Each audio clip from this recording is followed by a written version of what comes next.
What is your title? I'm an electrician in Local 98, Philadelphia. How did you get there?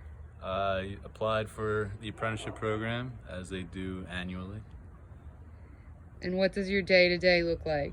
At this point, being a journeyman slash foreman, daily tasks are finding things for electricians to do, keeping them busy, keeping the men working, moving jobs along, making sure we're up to speed with where we should be, and making sure we install code compliant systems every day. Do you have any advice you would give a high school student who's looking to apply for Local 98?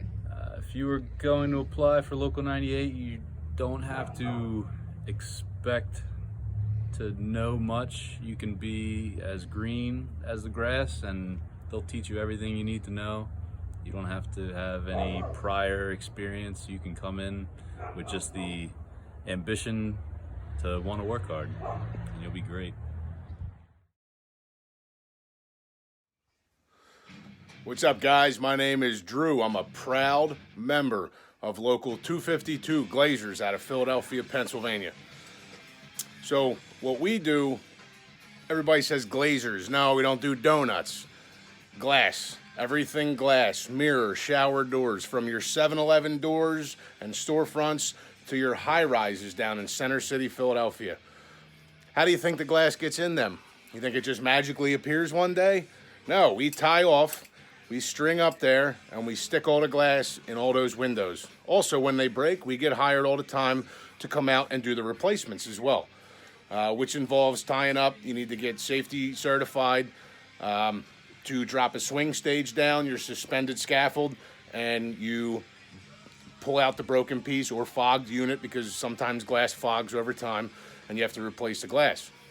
Not all the stuff is up high. Sometimes we do the stuff on the ground. Your 7-Eleven doors, your mall fronts. Who broke the door at Old Navy? I don't know, but we're going to fix it. So we do all that kinds of stuff. How did I get into that field? Well, I tried out college and it wasn't for me. I was always told, if you don't go to college, find a good trade that you like. So I had a buddy of mine who is a glazer, and I said, hey, what's this glazer thing is all about? I knew nothing about it. So he told me to fill out an application, and I did, and I got accepted about a year later. And I'll tell you what, I've been doing it for coming up on 14, 15 years now, and I couldn't see myself doing anything else. I love it. I love working in the city, out of the city, all over the place. We do from Atlantic City, New Jersey, into Delaware, up to the Scudder's Falls Bridge, and everywhere in between. Just up to Maryland too. But we do it all, and I couldn't see myself doing anything else. I love it. College, I did a year of it. It wasn't for me, but that's my personal opinion. I love it. I like working hands-on. A computer job wasn't for me, so this is where I fell into this category. As far as my day-to-day tasks, I am a foreman. I also run the 24-hour emergency service. So somebody breaks into a CVS overnight, I have to go up, put a piece of wood on it, get a size so that the glass can be replaced. So we do big glass, small glass, mirrors, shower doors, and everything in between. We actually just installed a switch light in Harris Casino. So when you flip a switch, it fogs up. When you flip that switch, it's clear glass. So there is awesome stuff in the glazing industry. If I were to tell you about being a glazer, I would say you just go to the website. It's dc21.org or fti.edu. You actually get paid to go to school. So you're an apprentice, you're working with the tools, they're gonna pay you to be in school for 4 years. You come out with an associate's degree at minimum. If you have any college credits, they can transfer over into a bachelor's. It is the best thing I'll ever recommend. It is awesome. 252, Philadelphia, Glazers. My name's Eric. I'm an HVAC technician. HVAC stands for heating, ventilation, and air conditioning. What type of training or education do you need for this job? What I did was, after high school, I went to a trade school, and I know some people that I work with got hired right after high school without any training or anything, just learned on the job. which is nice because they didn't have to pay to go to a trade school. But I recommend going to a trade school to get that background knowledge first.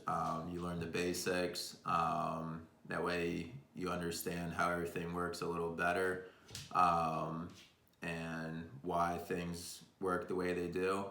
And then you'll learn a lot more after that on the job. So what does your day-to-day look like? So we have all of us have a company vehicle. So we would just drive that to the people's houses or wherever our job is. We have a company phone.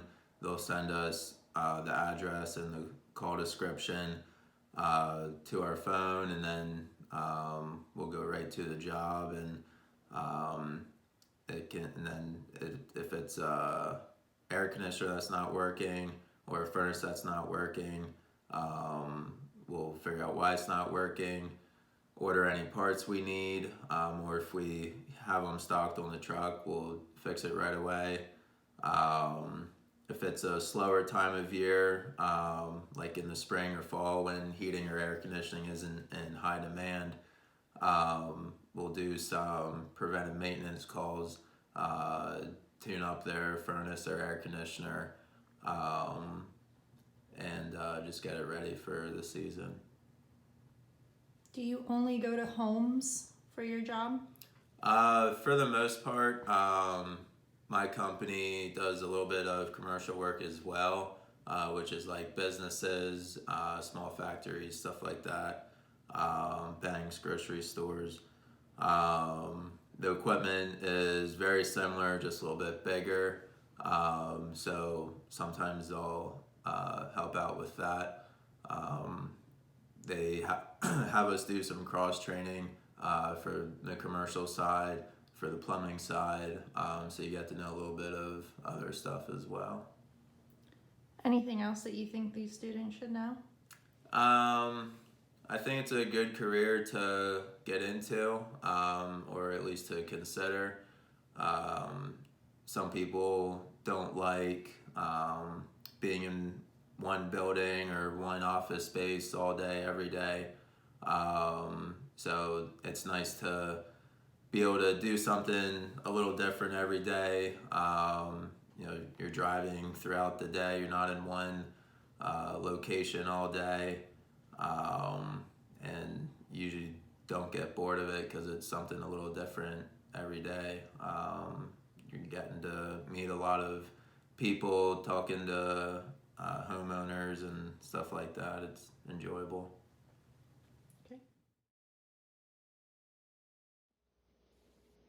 Hi, my name is Ryan, and I'm a groundskeeper for a school district. I got into this field because I shadowed somebody in the maintenance department, and I kind of knew that's where I wanted to go. As far as day-to-day duties, I cut grass, snow plow when there's snow, line baseball fields, softball fields, pick up trash, empty trash cans. And that's about it.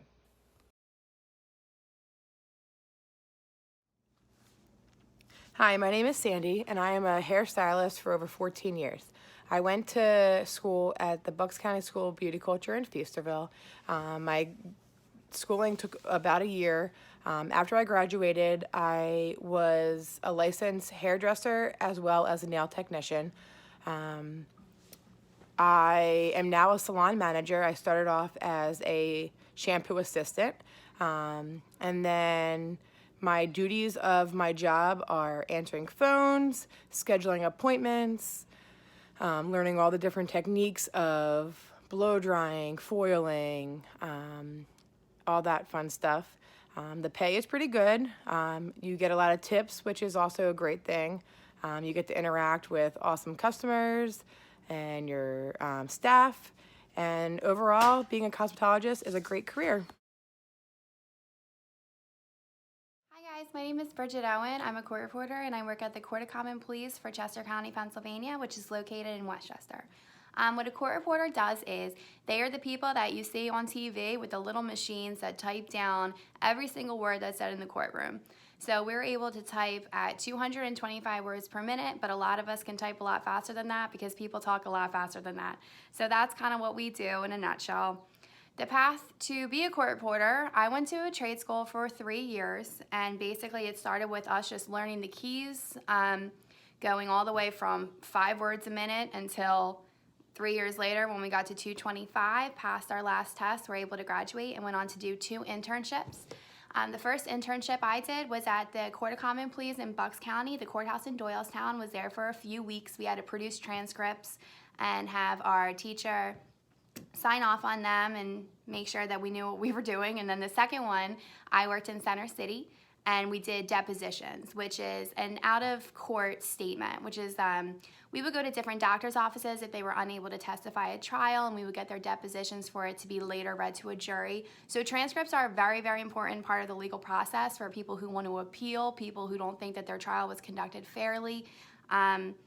So a day-to-day, my job day-to-day is my favorite part of the job because it's always so different. I can be in a civil trial one day about, tractors or people stealing trade secrets, and then the next day I can be in a really high-profile murder trial. So it's pretty cool. You get to see a lot. You're right there next to the judge. You really get to experience a courtroom feel. So that's what a day-to-day job looks like for me. And even the closed captioners that you see on TV with the news and everything, that's a court reporter too. So there's a ton of things for a court reporter to do. We really need court reporters, so thanks for listening.